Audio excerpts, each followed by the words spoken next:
রাজধানীর সরকারি তিতুমির কলেজকে বিশ্ববিদ্যালয় করার দাবিতে আজ ষষ্ঠ দিনের মতো অনশন করছেন প্রতিষ্ঠানটির শিক্ষার্থীরা। দুপুরে মহাখালীতে সড়ক অবরোধ করেন তারা।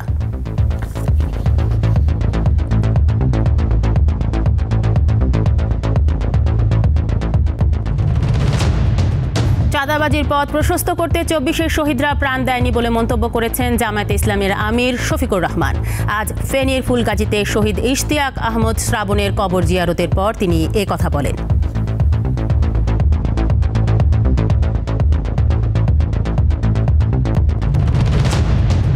নিবন্ধন পেয়েছে বাংলাদেশ ডেভেলপমেন্ট পার্টি। আজ দলটির সভাপতি ও সাধারণ সম্পাদক নির্বাচন কমিশন থেকে নিবন্ধন গ্রহণ করেন।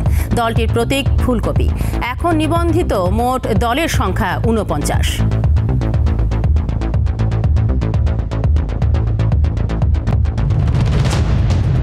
নানা আনুষ্ঠানিকতায় আজ সারা দেশে চলছে সরস্বতী পূজা।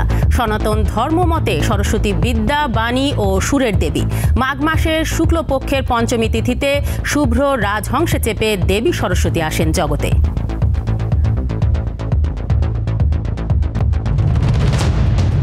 যুক্তরাষ্ট্রের বিভিন্ন অঙ্গরাজ্যে ৯ দিনে ৭,২৬০ জন অবৈধ অভিবাসীকে গ্রেফতার করেছে ইমিগ্রেশন অ্যান্ড কাস্টমস এনফোর্সমেন্ট। তাদেরকে নিজ নিজ দেশে ফেরত পাঠানো হবে বলে জানানো হয়েছে।